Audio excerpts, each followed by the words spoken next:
Yeah, fantastic. Thank you. Okay, you were frozen there for a moment. Excellent. Well, you're a member of parliament for the Democratic Alliance, and you represent constituents there in the commercial heart of South Africa.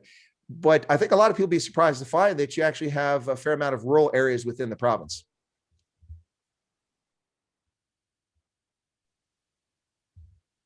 Well, it's about 18,000 square kilometers is Gauteng. It is the commercial hub of South Africa. But actually a large amount of it, because of apartheid spatial planning, a large amount of it still has big farmlands in between the urban areas. Now, I reached out to you to get a chance to interview you because I understand that you represent the area that includes Bobsfontein, and that's where this elderly couple, Dufi Oosthuizen and Tas, were recently murdered in a farm murder. And so that's why I reached out to you. That, in fact, is part of your constituency, yes? Well, from a parliament point of view, my constituency is a little bit to the north of that. But my role for the Democratic Alliance is also on farm murders. And so for farm murders, I cover the whole of the Gauteng province, which is a bit like a state in South Africa. Yeah, absolutely. So Bobsfontein is inside that state, yeah. Well, about 65% of my audience on YouTube is actually South Africa based, about 20% here in the US, and the rest is from around the world. So we get quite a mix of folks. South Africans, of course, understand, but thanks for explaining that for our international audience, because some of them aren't familiar with the political setup in South Africa. But you're a member, of course, of the official opposition. It's the second largest party in parliament in South Africa, the Democratic Alliance. Yeah, that's right. And certainly we've been busy. We have our budget speech tomorrow, and there's definitely a lot going on at the moment. For us to bring fresh proposals to the table, to help us, like any country, recover from the COVID crisis. And so we've been very busy in the last while. Well, it's been quite a crazy situation in South Africa ever since the 27th of March last year, when President Ramaphosa announced a lockdown coming up, a 21-day lockdown. We're now into day, I don't know, close to 330, 340, something like that, of lockdown in South Africa. We saw a decline in farm attacks, according to AfriForum's, the civil rights group's statistics, which came out on the 17th of February, a decline from over 500 down to just under 400 attacks. But the number of murders were higher on rural attacks this past year. Went from 45 in 2019 to 63, according to AfriForum. That seems to be a bit distressing. We noticed, if you watch statistics closely in events, this really picked up pace after the lockdown restrictions were eased in July. We saw a number of brutal murders in the Northern Cape, in KwaZulu-Natal, and in Limpopo. Yeah, we've certainly been tracking it very actively in terms of every single event. Since the 16th of June.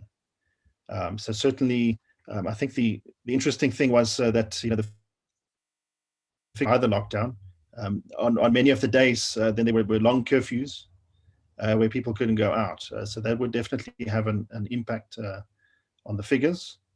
I think one of the other elements, apart from the number of murders as opposed to attacks, is also the number of murders that are actually successfully prosecuted. So in Gauteng, for example, in the 6 months period of the end of last year, there were 65 attacks and 13 murders. But out of all of those attacks and all of those murders, there were only 3 arrests out of all of that. So you're looking at less than 5% or 4% of these farm murders actually result even in an arrest. And you can compare this to the highest conviction success rates in South Africa. If you look at the overall crime statistics, murders, about 20% of them are normally solved. So there's a big issue not only with the number of attacks, but how many of them are actually successfully prosecuted. Well, that's actually a topic I want to touch on, because what gets lost in this for folks who are even paying even remote attention to what's happening in rural insecurity in South Africa is that that is a major problem. Not only are these attacks occurring and they're quite violent, often terroristic in many respects, if you look at them, but beyond that, the criminal justice system, the police rarely arrest people. When they do arrest people, how many of these actually result in successful prosecutions? That number is also quite low. I read that you shared with Manzanzi, the agricultural site. I don't know if you were interviewed by them, but they're the ones who shared this when their press release. They said that you mentioned 20 attacks in rural Gauteng province, I think just in 2021, and only one arrest thus far. Is that accurate? I haven't looked at their figures. Certainly, we've just seen the national crime statistics, and we've been trying to focus on correlating what's happening with the farm murders with the overall statistics. And the only way to really do it, we found, is to literally track and pick up each attack ourselves. Because it's so difficult to get an actual proper figure. And one of the reasons is the definition of a farm attack. So a farm attack, in technically speaking, is any attack, even on a small holding, which is a much smaller farm. As long as there's some agricultural activity going on there, that is still considered to be a farm. And then you have the element of rural attacks.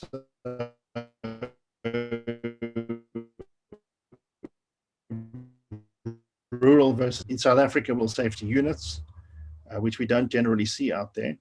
And part of the challenge we have with our crime statistics is that the crimes are aggregated to a precinct level. So, for example, in my constituency, the Cullinan precinct there is 1,000 square kilometers.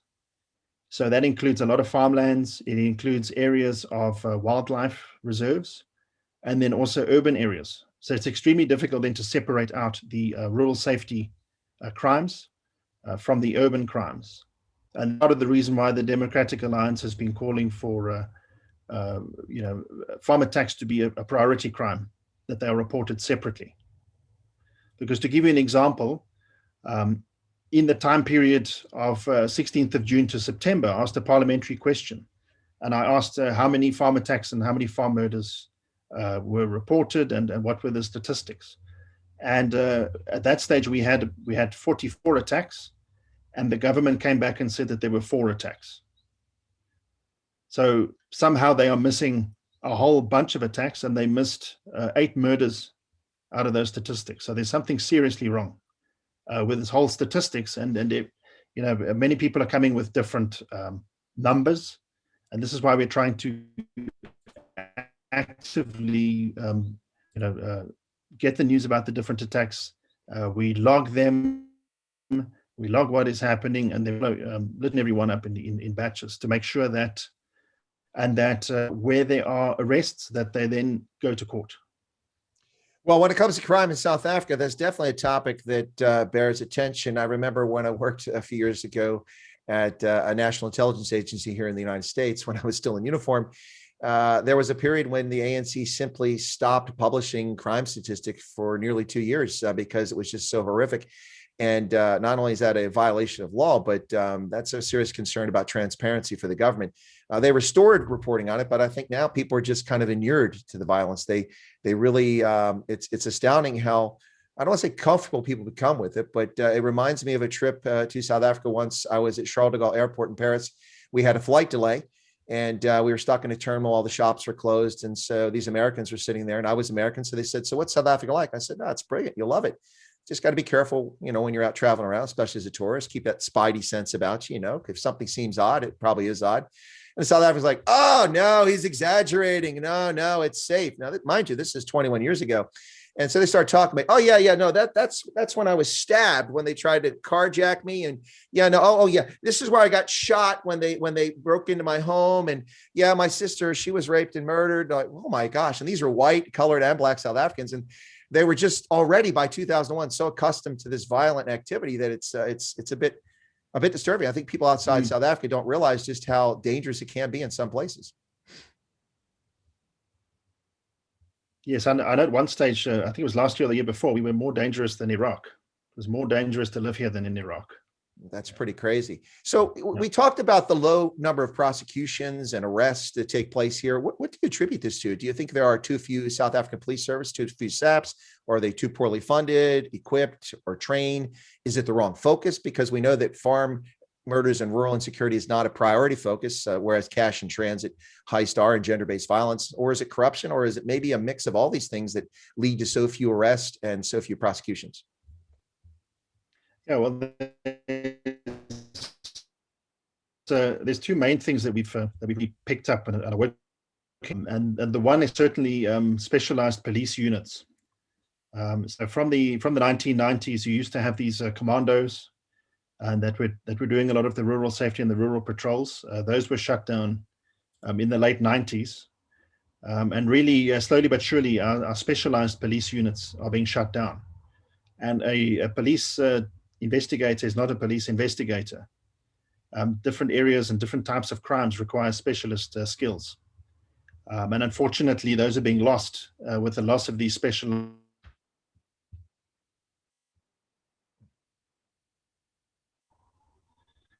And it sounds strange, but at one stage we realized that, for example, in that precinct I was talking about, that 1,000 square kilometers, when I went to go and visit the station commander, then I found out that they only had 2 vehicles for that entire precinct out of the 27 were running.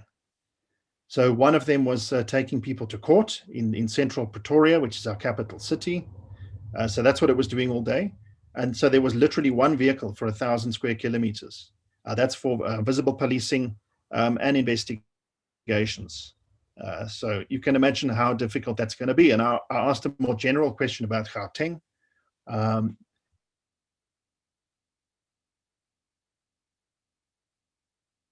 Connection's bad. But the answer that there's 1,000. But when we worked it out, we worked out that, let's say you have a reasonable amount of vehicles, like let's say 10% of your vehicles are in the service shop at any one time. If that was the case and you just had to get the rest back on board, you'd have an extra vehicle every 20 square kilometers in Gauteng. So that shows you what's sitting there in the shop. Now it's apparent that what the connection was cut off, so we missed the number. So I think you must have given a number of vehicles that are sitting idle because they're not maintained properly. Was that what you gave? Yeah, so there were 1,407 vehicles. Okay. Wow. I didn't hear. I didn't hear that. Wow. 1,407 just in Gauteng, just with SAPs. Okay. So to give you an example, there's about 5,000 that are in service. So let's say you had to take a reasonable amount. Let's say 10% could be broken down or something at a time. That would still leave you with 800 to come back on board. And if you do the simple maths, it results in about 1 extra vehicle per 22 square kilometers in Gauteng, if those vehicles were just on the road. If they were actually on the road. It's a major, and apparently what is happening is that those vehicles they go in for a radio or a broken mirror or something like that. And then the costs just escalate, and they find more things and they find more things. And those vehicles end up staying there for a long, long time. And it just gets more and more expensive. So there is an element of corruption in that process as well, that we're busy trying to investigate and uncover. Why are 1,500 vehicles essentially, and I say it's an 18,000 square kilometer area, where you've got that many vehicles that are sitting in a shop. Something is seriously wrong there. Well, I would have to tell you. You have a situation, yeah. As I say, I'd have to tell you that as a former Army officer and former non-commissioned officer before that, if 1/3 of my vehicles were down for maintenance, I wouldn't be in a leadership position very long. That's all I got to say. Wow, that's pretty crazy. That is crazy. That's a lot of vehicles down. So maybe it's not a question of the resourcing; it's a question of management of those resources, because it sounds like they have enough vehicles. Yeah, so the vehicles need to get back on the road. And we're really putting the spotlight on that, and we're asking repeated questions about it, and we're going to look at what we can do about that. But also the specialization of the investigation, to really put a focus on that as well. we have a situation, sometimes it's also just a matter of process. So example, with stock theft, what is happening is you could report an issue of stock theft. They might have an investigator that specializes in that, but you have to first report it to the police. So you cannot report it directly to an investigator to come out, and it can take a day or two before that person is even released to go and investigate that. So you can imagine by then they're long gone. Time is the essence, and the stock is long gone. Yeah. No, that's when apartheid officially came to an end. We had the all race elections, Democratic elections, 27 April 1994.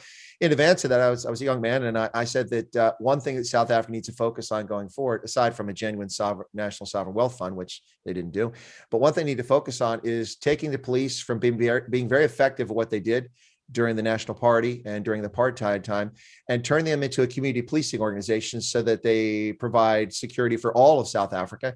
And that, of course, would involve properly training them, resourcing them, also a proper forensics, investigative detectives, all of those things that are necessary for law enforcement is something I encourage. And it seems like there was never any real push to do that. We've had a succession of people running the police who weren't police, often corrupt criminals like Jackie Salibe, who also ironically ran Interpol for a while, but also wound up as a prisoner in jail before his crimes. But it's probably not a healthy thing when you have a political what's the word I want to say here, political actor who runs your police service, and that's what you seem to have historically in South Africa since the new dispensation.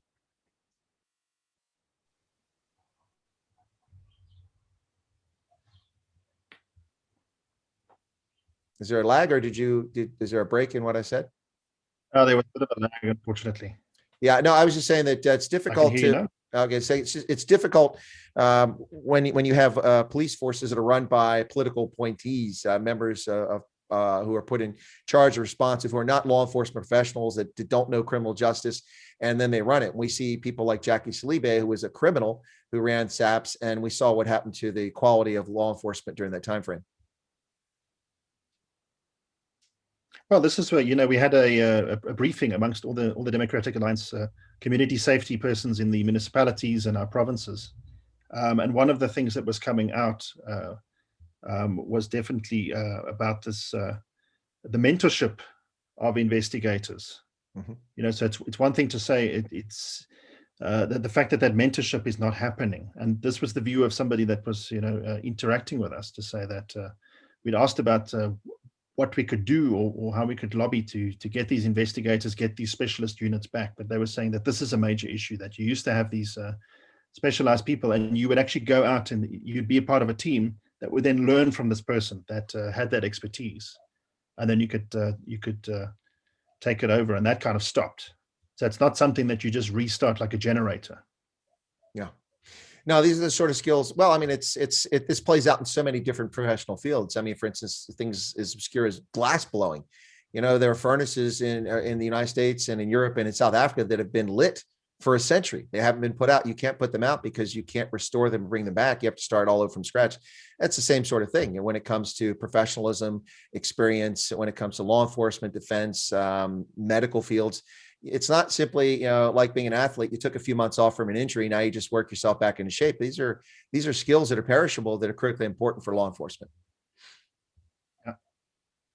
So now you are a member of the Democratic Alliance's focus group on farm attacks, and also something called the Watching Briefs Unit in Gauteng. Can you tell us about those two groups and what the role of them is? Okay, well, the focus group on farm attacks is really looking at this issue, which has largely been swept under the carpet over the years. So that the DA has had a number of initiatives over the years, but what happens is that there's an outcry, there's some sort of news reporting, and then it disappears, and then it comes back again every now and then. And it's something that we really believed it needs a consistent focus and a consistent pressure to get something done about it. And so part of that working group really identified something that we, as the DA, have successfully implemented in the Western Cape, which was the court watching briefs.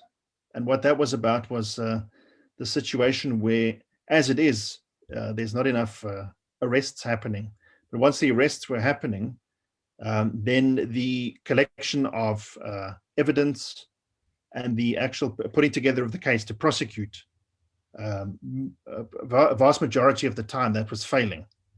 And therefore, so even if you've caught the people, they would get away with it. And so in our constitution, it provides for the oversight over the police by provinces. And so certainly the Democratic Alliance in the Western Cape, that governs the Western Cape, they then implemented that, and they said they're going to perform a closer oversight over from arrest through the prosecution stage to ensure that these cases don't fall off the table. I think and what happened is that we then said, well, let's form provincial units and look at our provinces in particular, and see what we find from a regional point of view. And certainly from our learnings here in Gauteng, it was these other issues that came up as very urgent. I mean, if you've got 3 arrests, and typically, they're under trial and things are going well, there's other structural issues that you need to look out for. But certainly the watching briefs has been very successful in the Western Cape in terms of from arrest, going all the way through, working with the police, working with the stakeholders to ensure that those crimes are indeed successfully prosecuted. So here in the States, things are a bit different. We have people stand for office and you vote for the candidate, but in South Africa, you vote on a party list. And so it's a little bit different than what folks are accustomed to here. But I'm curious, why did you enter politics? So a lot of people have a lot of different reasons why they enter politics, but clearly you're in politics now, you're a member of parliament, and what drew you to it? Well, yeah, I was always in interesting kind of work where I could, interested in structural challenges and solving those. So I was actually in the geospatial analysis space where then there was a lot of work in terms of monitoring of projects, agriculture, environmental impact, all sorts of things, all the way through to police. So, for example, command and control systems and that kind of thing. And so I'd always been interested in really making a difference. But in my private capacity, then I was also working with disabled children at their homes, and I found that over time, even though we did a lot of activity there was not a lot of interest in that from government, and disabled people, disadvantaged people were really being neglected. And so that's when I started to lobby. They wanted to close some of these children's homes and homes for the disabled. They wanted to rationalize them, and it was just out of order. And so I started lobbying the Department of Health and Social Development in Gauteng at that stage. And ultimately, we managed to keep those open. And it's at that stage that I realized that I probably, yes, it's great to do charity work and do it at each home and build the networks around that home, build the support. But where my real passion was and where my skills were was more around pushing issues at that level that can make that broader difference. And so that's what really attracted me into politics. It wasn't for the money. Well, I would hope not. I said there shouldn't be money in politics. But and without delving too deeply into Nkandla, Oilgate, Travelgate, the arms deal, we won't get into any of that today. But no, sorry. Yeah, no, not definitely. That's not the reason I served in uniform in the Army. It certainly don't get wealthy being a soldier, that's for sure. Even as an officer, even as a colonel, you do well as a colonel, but not enough to become wealthy off of. So definitely wasn't for that. It was a calling. It sounds like you had a calling, and you entered politics because government wasn't doing something you thought it should be doing or wasn't doing it correctly. That's what it sounds like. Yeah, I think it was about being the voice for these people that didn't have their own voice. And there's so many people like that in South Africa. There is a legacy of apartheid. Mm-hmm. It's not something that's going to get solved quickly, and it's many people that have been downtrodden and they don't have a voice. And the government is not listening to them. They're not really trying as hard as they should be. And this is where we come in and fill the gap as the opposition party, is to really be public representatives and we, Helen Suzman was one of our founding fathers or mothers, mm-hmm. And she always say, "You got to go out and see for yourself. You got to go out and see for yourself," and that is certainly something that the Democratic Alliance really believes in. is getting onto the ground, being with the people, seeing what is going on there, and then bringing that back to Parliament to make a difference. And so, that's why I found a home in the Democratic Alliance. It's exactly aligned to my way of thinking of what a politician and a public representative should be. It's you mentioned Helen Suzman. She, for the longest time, was virtually the only voice in Parliament railing against apartheid. And I think that people do South Africa's history a disservice when they forget about Helen Suzman. She doesn't get enough mention these days, and I think she deserves that, along with the Black Sash movement and others who fought against apartheid. But I appreciate you mentioning her. So when did you enter into politics? You saw that there was this need, or that you could do something positive. When did you actually get into politics? Well, it was actually fairly recently. It was about 2014. Okay. So I've only been in official politics and party politics, because, to be honest, I was very skeptical about it before then. I would, when I was growing up, politicians were these grey-haired men with comb-overs, and and they represented just about everything that was reprehensible, and I'd always been kind of. I don't think either you or I have a worry about a comb over, so we're good.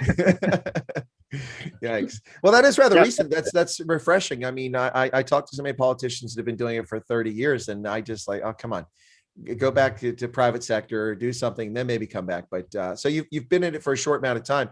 Do you feel that you've been able to make a difference there in Gauteng, or is it been frustrating or rewarding, or maybe a little bit of both?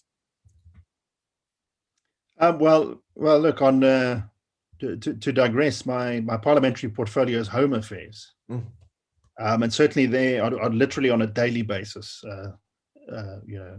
I personally and people in the broader team are making a massive difference there, especially in the lockdown, with people that were stranded at the borders, with their loved ones overseas, all sorts of regulations, lobbying, and the one, I guess, the great thing about that time was the amount of civil action that we managed to foster as well. That special interest groups, let's say, for example, people that wanted to get back into South Africa, or persons that didn't qualify under a certain ruling, to assist them to not only be their voice, but to assist them to mobilize and understand the different mechanisms of how you can hold government to account.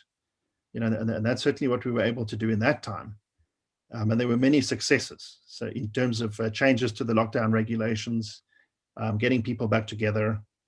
And at the moment, there's a big drive on the passport applications to reform that process. So that petition is coming through Parliament soon.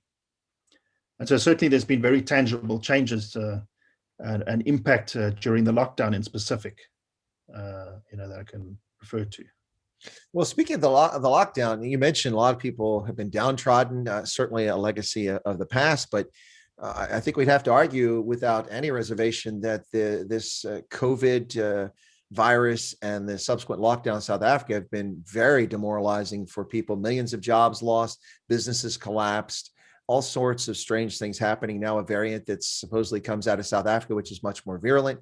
It's kind of put the kibosh on the AstraZeneca vaccine, as well as the it's the other one now. It's Pfizer. Pfizer's also not doing as well. So they're relying extensively on the Johnson & Johnson as you get going. From a standpoint of people being downtrodden, I think South Africans have been beaten about as much as you can beat somebody. It's got to be frustrating. Yeah, I think the Democratic Alliance was the first to really call out the government and say it's not just about lives, it's about livelihoods. Mm-hmm. We already came off a very low base going into COVID, and I think you had to look at the rationality of some of the regulations that were made. And part of the problem was that our mechanism of choice of our government basically go into a room of certain people that went to make these decisions, and they put it in a mechanism that wasn't open to Parliament, and therefore you had a situation where these decisions were being made in secret. There wasn't scientific evidence for them, and you had just silly decisions. For example, like people were not allowed to sell cooked chickens, for example, or you had charities that were not allowed to hand out food. So at that stage, and I can tell you from my constituency, which includes a game reserve, I had reports of game getting shot for food. Mm-hmm. at that stage. I had a campaign about to try and get people in general access to the food parcels. We got over 1,000 people that I got on the database for that. People that were desperate for food at that stage because they couldn't get out. Their livelihoods had been cut off. And at that stage, the government's approach was to say we're going to wait for 30 days and everyone must stay indoors, and then we will roll out our plan.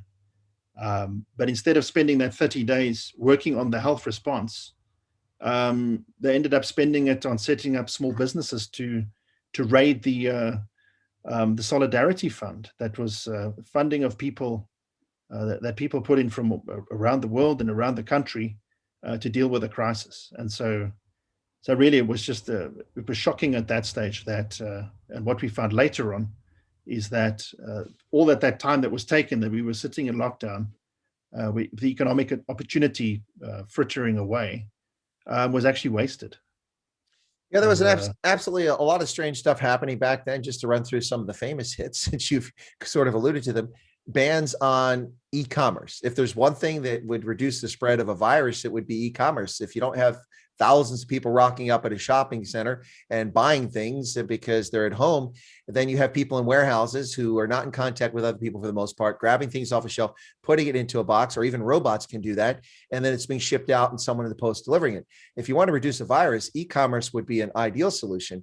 And to hear the Minister of Trade, Ibrahim Patel, say that it was unfair to traditional retailers just made my jaw drop to the floor. If you have not created some sort of online presence anywhere in the world at this point for sales, even in the Congo, if you haven't got some kind of online presence, then you really probably shouldn't be in business. I mean, the first graphics-based browser for Mosaic came out in 1994. It's been a few days, and many businesses in business today didn't even exist in 1994. So to protect businesses that don't have an e-commerce presence is just nonsensical. So you had that, you had the ban on open-toed shoes, you had the tobacco ban, you had the alcohol ban. Some of them you could make sense. I mean, let's be honest, a lot of South Africans love their drink, and some misbehave when they drink. And so there's at least a logical argument. Whether it's scientific or not, it's another story. But the tobacco ban, there are actually studies out of France that said that people who were smoking actually were getting it less. And so they ignored that science and banned it. And Nkosazana Dlamini-Zuma, in her famous Zol video, when people put this live on the paper, that's still funny. But the alcohol ban had, idiotic, downstream effects that they don't even think about. So South Africa is one of the world's top wine producers and exporters, and over half the profit from less than half the product, over half of the profit comes out of shipping wine abroad. So what happens? You can't transport alcohol, so it couldn't get to ports and to airlines. They couldn't fly it abroad, and we couldn't get wine here in the States all of a sudden. And so you become an unreliable supplier. And then when the wholesalers want wine next time, they go to Australia or Chile. They don't come to South Africa. These things really make people scratch their head inside and outside South Africa. It must be very frustrating to be in Parliament and see a unelected, unaccountable body put together like the National Coronavirus Command Council making these decisions, which are just decisions. They're not anywhere in law. Did I miss something there? Yeah, absolutely. And again, it was the lack of oversight. There was a call for oversight over the fund, for example. Mm-hmm. So the DA said right in the beginning that that Solidarity Fund, we need to have a parliamentary committee that's performing oversight over that, and that was rejected. And later on, that was a critical move that wasn't made because of the extent of the Corona funding corruption that was going on. Well, there was, you mentioned the Solidarity Fund. There was a lot of money donated by wealthy South Africans, the Rupert family. We also saw Patrice Motsepe and others donate a significant amount of money into these funds. And I'm still waiting for some transparency on that. I don't know. There was another fund that was set up, a private fund that has some transparency, but the stuff that the government was running seems to be kind of opaque. Yeah, absolutely. I mean, there's been cases of PPE fraud on that, which is it's out in the open there. But I don't want to digress too much. But yeah.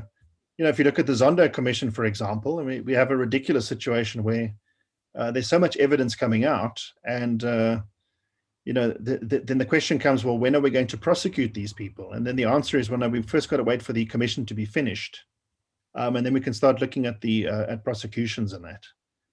So we have a situation where people were locked up for going surfing on the beach. They were locked up summarily without having to wait for the end of anything. And then you have these corrupt deployees that are rampant in South Africa. That I don't know. Are they going to get their day in court? We don't know, because it seems to be all about kicking the can down the road. So as long as we can kick the can down the road and we have an investigation and we have a committee to decide whether there should be an investigation before a council decides on a symposium and then looks at some recommendations to another committee, this is what is happening at the moment. And so we have literally hundreds of thousands of people that have been arrested for minor lockdown infringements. Not a single person arrested for corruption. Yes, and of course, Sir Ramaphosa came into office as president, saying that he was going to stamp down in corruption. Yet not a single arrest or high profile prosecution since he's become president. He keeps talking about corruption. He keeps saying it's wrong and we're going to do something, and we see nothing. We see, as you, again, not to get too far down the rabbit hole, but former President Jacob Zuma appeared November 19th. He got up and walked out of the Zondo Commission when he didn't like the questions they were asking. Then he was sent a summons to come in January. He ignored it. Sent another summons in February. He ignored that. Deputy Chief Justice Raymond Zondo has now gone for a warrant for his arrest and found him at a contempt of court. It's just utter craziness when it comes to prosecuting corruption in South Africa.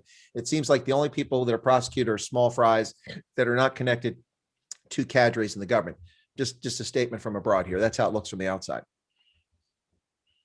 Yeah, well, look, I mean, we, the Democratic Alliance, I think it's really up to us to bring hope in the situation.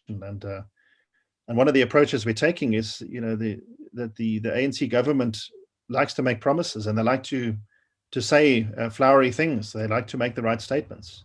And this year we're going to be holding them to account on that. So we're going to be tabling bills in Parliament, which contain a lot of what they've already promised, the good things that we agree with. We're going to be taking those statements and those commitments, and we're going to be tabling them as bills. And we're calling out to, if there are, these so-called good people in the ANC, to come and vote with us to pass those bills, to bring the structural reforms that we need. And so I think, this is the positive step that the DA is taking to say, well, all of these words and all of these promises that have happened, I think the new dawn has definitely been a false start. But that is our approach. It's to say that, this is what we could be.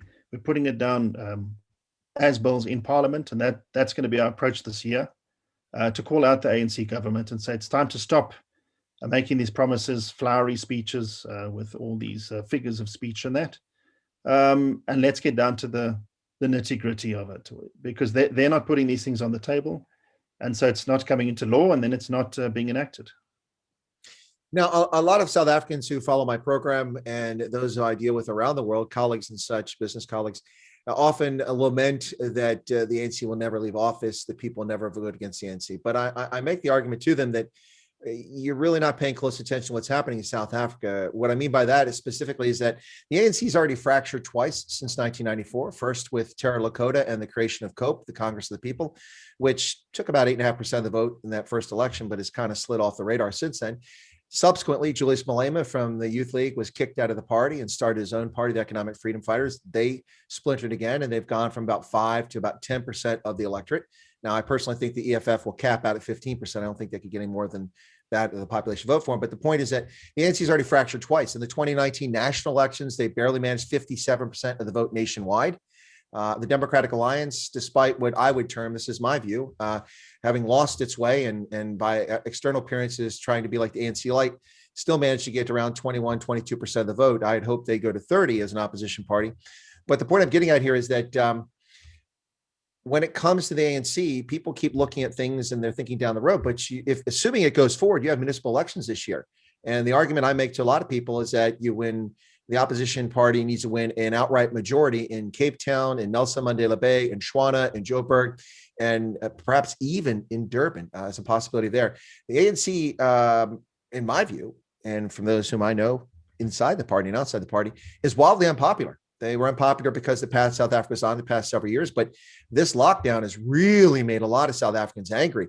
And it seems to me an opportune time for opposition parties, whether it's the African Christian Democratic Party or the Inkatha Freedom Party or the DA or Freedom Front Plus, for these parties, this is a time to make your move. And I've been arguing that opposition parties should have been out on the ground, in the townships, in rural areas, in the cities, in the suburbs, winning people over to your argument since last summer. So that's a question. That was a long build up. My apology for that. But my question to you now, actually, here's a question here, not just a platform in Hyde Park. The question is the DA in Gauteng doing this? Because in 2019, the DA picked up a mix of voters, including about 16% of Black voters in Gauteng. Are you actually out there? Are you making progress in Gauteng? Because it's difficult to see from the outside. And I'm wondering if there's a grassroots or ground roots effort to draw people to your banner so that you can win in Joburg and in Pretoria, for example, outright. Yeah. But I think firstly, just looking at I think it's important to note that sometimes there's a view that the DA or somebody has to get 50%, but actually the critical thing is to bring the ANC below 50%.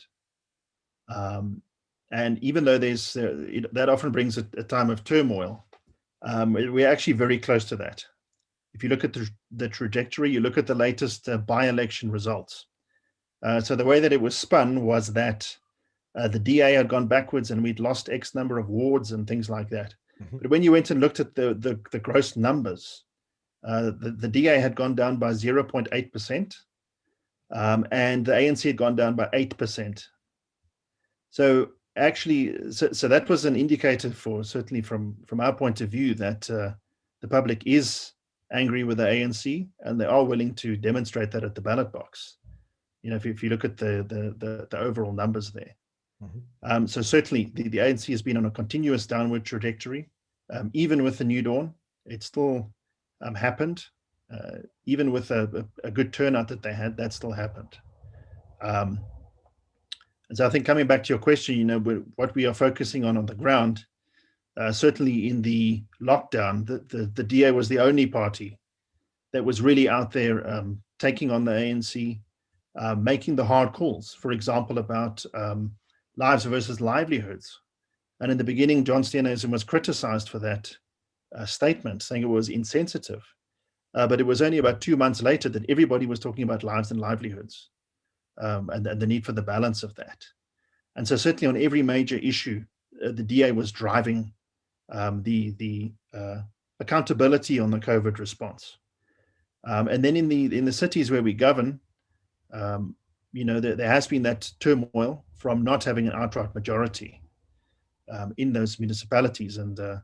But certainly during that lockdown period, the DA as a party, through vehicles like DA Cares, so we were not allowed to go out and hand out food ourselves and that, but we created these networks with NGOs to make sure that food could go out there. And that's why we called the ANC out on this ridiculous thing about NGOs not being able to distribute food at that time. I mean, obviously you need your safety measures, but that was just an outrageous situation where we stepped in, and because of that, people that were starving were able to get food. As we are, like where I'm staying in Tshwane, the capital city, the DA is now back in power there, and certainly there's a no-nonsense approach to service delivery that is going on in terms of the basics, which we believe is making a very big difference. If you look at the top performing municipalities, in the top 10, they are DA municipalities. If you look at the bottom 10, it's ANC municipalities. So I think in the places where we govern, we are making that tangible difference. And where we can, we have certainly been engaging with stakeholders that are allowed to assist people and do that. And so, with a combination of this, and like I said, with the by-election, you could see where the ANC went down, and we pretty much stayed stable in those those areas, and bearing in mind some of those areas, that was again areas when a DA councillor had left under strange circumstances because of the contestation in those municipalities. So municipalities where the DA might have the most votes but doesn't have 50% plus one.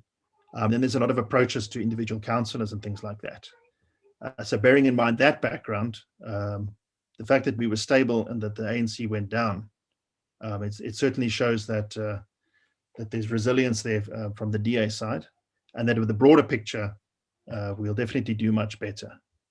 But what we are calling for again is a government of unity for 2024 around values. So core values that, and if different political parties or individual actors subscribe to those values, then they are welcome to be part of a coalition. And then I know I've given a long answer, but just to add that it was a long question. Yeah. That's also important to note. There was a new nation movement judgment last year, and that compelled Parliament within a time frame to change the laws to allow independent candidates to stand for election. And so certainly that will definitely be in place by 2024, the next national election. And I think that will, one can certainly see that, that effect that you were talking about, that fragmentation, where the ANC itself might not necessarily split up, they might hold together. That fragmentation might increase with independent candidates. It's just a fact of life. Well, that certainly bodes well for people who have broader ambitions, although they're being kind of quiet about them right now, like Herman Mashaba.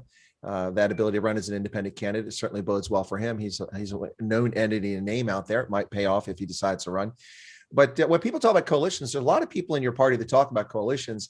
And I grant you that coalitions can work. But my concern in South Africa's standpoint is that we've seen a coalition that suffered immensely because of, what's the best way to term this? I'll be polite. Partners that weren't committed to the same values that the DA was in Nelson Mandela Bay. You had a fantastic mayor, Athol Trollip. You had an amazing turnaround in that city from service delivery. The city was cleaned up. Things were improving dramatically, but that coalition was constantly under a threat as small parties with one or two representatives were part of the coalition and then threatened to pull away or actually pulled away and had trouble with the deputy mayor. And that's my concern with coalitions. That's why I'm arguing for South Africans to make your choice. And this may work to your benefit if any South Africans listen to me, because I'm telling them to go vote DA in 2021 for municipalities, because I think that a party needs to have an outright majority so that you're not subjected to the whims of a coalition partner that may or may not have genuine governance in mind. That's just I've encouraged people to if they don't like the DA, suck it up, buttercup, go vote for the DA in 2021 in municipal elections. Give them a chance to prove you they can run these municipalities well, and then see what happens. That's just been my advice to folks. Yeah, I think you can't argue with the DA's track record in local government. It's shown time and time again. But I think a critical moment was it was late January when we entered into another round of load shedding, where Eskom put out a notice saying we regret that load shedding is happening again, etc. And the DA was able to put out a tweet saying, well, we don't regret that Stellenbosch municipality will no longer be load shedding because they're completely independent of that. So they had completely resolved that issue. And you can be pretty sure that the residents are going to be very happy with that. And we're really in a situation now where I think people are going to need to start looking and saying, well, from a municipal level, the Democratic Alliance is delivering, and we need that delivering. We see cities crashing around the country. There's the issue of Costa. Costa went to court and they won the court battle. And now they're starting to run their own municipal services and billing the council. So people definitely see that. And I believe that it's positive, certainly for us, for the next local government elections. No, absolutely. It will be fascinating. A lot of people doubt that the municipal elections will take place in 2021. I certainly hope they take place. I think that the ANC, if they're paying any attention to it, is probably pretty nervous about 2021 municipal elections, because I think they're going to get shellacked. I honestly, I think that the ANC would be hard pressed to get 35% of the vote right now if we held a vote today. People are just that angry over cigarettes, tobacco, alcohol, shopping, cooked chicken, take your pick. People are really frustrated. And all the actions that the government has taken arguably haven't accomplished much of anything. Now, President Ramaphosa will pat himself on the back that they've done such a great job, but you have this virulent strain that's come about now. You sent the SANDF and you sent SAPs into the neighborhoods and the townships back in the early part of the lockdown. They killed 11 or 12 Black South Africans and then quickly pulled out of the townships, and people went about their business like it was nobody's business. It's no surprise that we have COVID still floating around South Africa. The measures they've taken have been ineffective at best, I would argue. So I think a lot of people are really frustrated, and the ANC is in trouble. Yeah, absolutely. I mean, you just got to look at the general trajectory, even without COVID, was definitely going down and pointing towards a coalition government for 2024. So their actions and just the way that they've treated people as human beings in this lockdown and what they've allowed to happen will surely resonate with voters out there. Stealing grant money. The relief money, the solidarity funds. It's the food parcel. I know people in South Africa, in KZN and in Gauteng, who were taking food out to poor people who were starving. Those townships north of Pretoria on the other side of the ridgeline over there, people taking food out there, and they were harassed, threatened with arrest, detained, and the food parcels were taken, and they weren't delivered to anybody. You know where they went? They went right back to some corrupt official's place. Very heartbreaking here when South Africans who have the means and the compassion put themselves at risk by going out and delivering food to hungry South Africans. And it wasn't exclusively a white donating to Black, but it was heavily white South Africans donating to Black South Africans who were suffering, and also poor white South Africans. And it was really, really, I don't know what's the word I want to use here without being too, I guess, very annoying to hear that actually happened. But it happened to a number of people whom I know. Yeah, absolutely. Like I said, we had that situation in my constituency. There were over 1,000 people that personally contacted me for the food relief, and it was, and we kept them.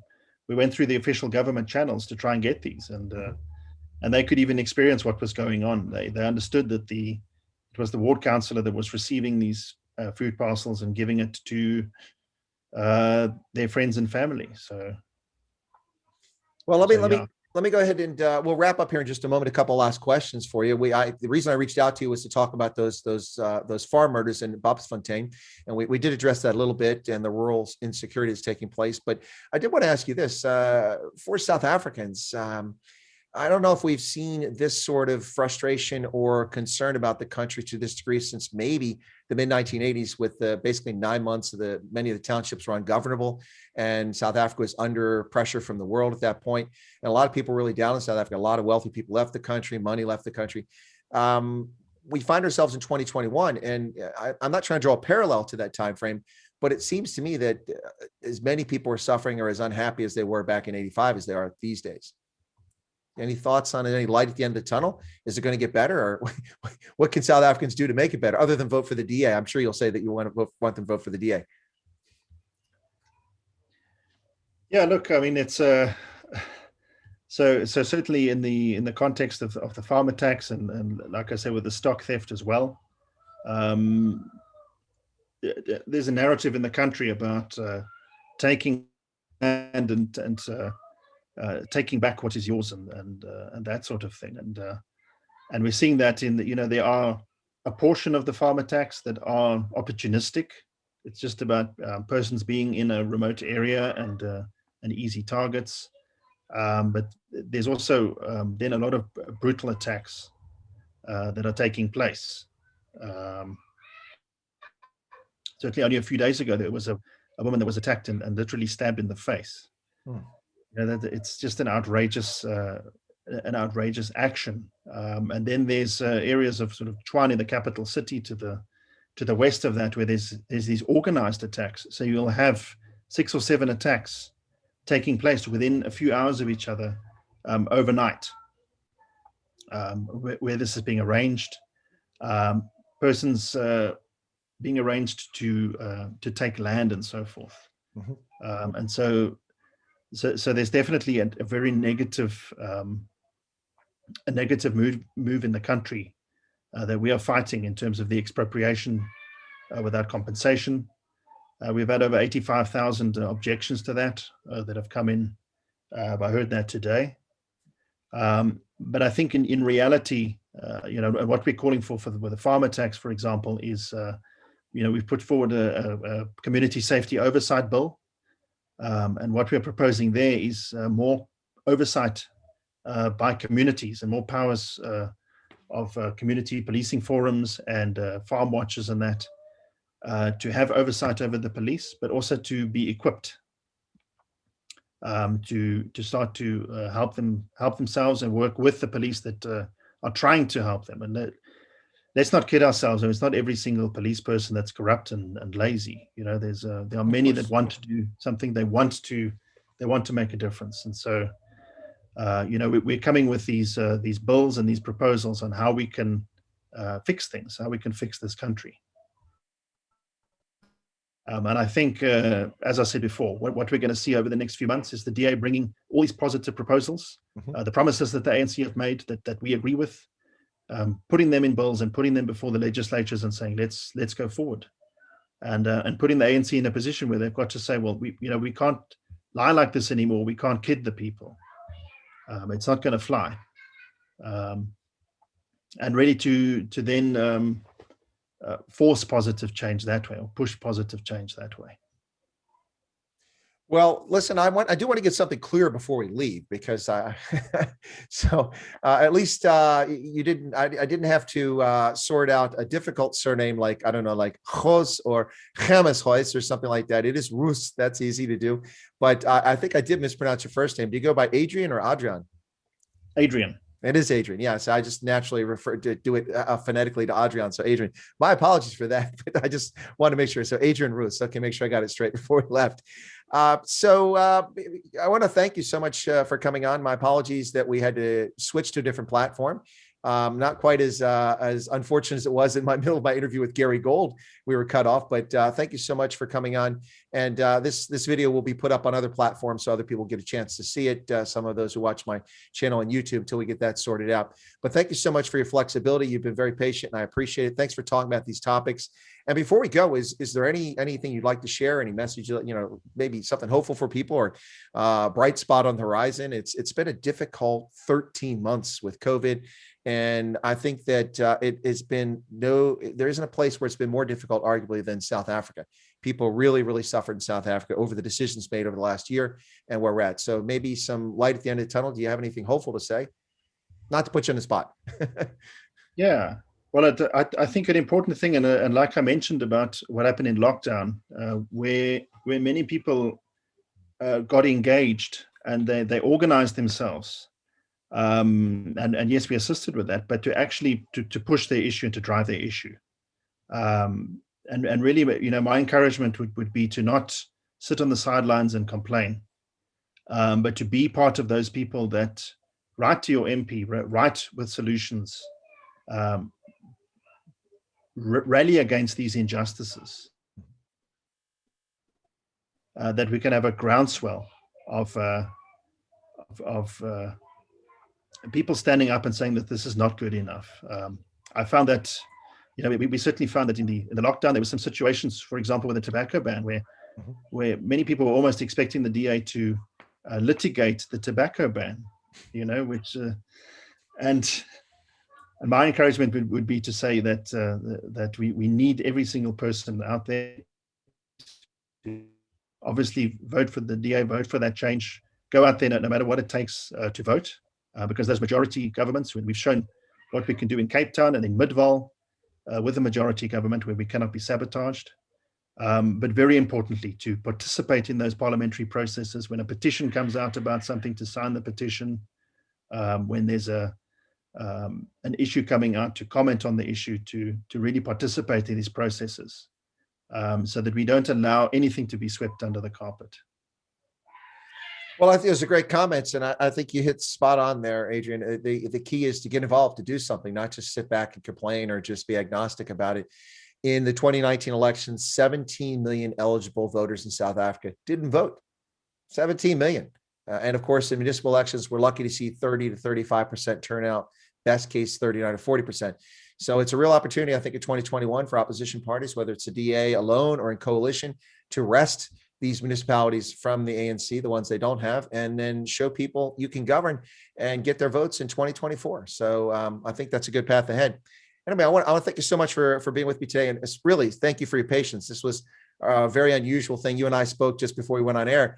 I was literally scrambling to download new software and try and move to different platforms to get the stream up, because I didn't want to let you down after you agreed to come on. So thank you so much. And you're welcome to come back on the program. Hopefully we'll get YouTube sorted out. If we don't, I'll have a different platform. But thank you so much for being a guest today. I really appreciate it. And you have a lovely day, and best of luck there in Gauteng with all that's happening. Great. Thanks, Chris. So my guest today was Adrian Roos from the Democratic Alliance in Gauteng province in South Africa. We were talking about farm murders, rural insecurity in South Africa. And then we kind of segued from that into just generally talking about the lockdown, what's happened, the prospects for political parties in South Africa, and prospect for South Africans going forward. And so there you go. That's kind of where we're at. I want to thank everybody for tuning in. Not many people are present, but I know a lot of people didn't know where the stream was. So thank you for tuning in. And we'll make sure we get the word out so you can find future streams until we sort out what's going on elsewhere. Anyway, folks, thanks a lot for listening to Chris Wyatt Africa.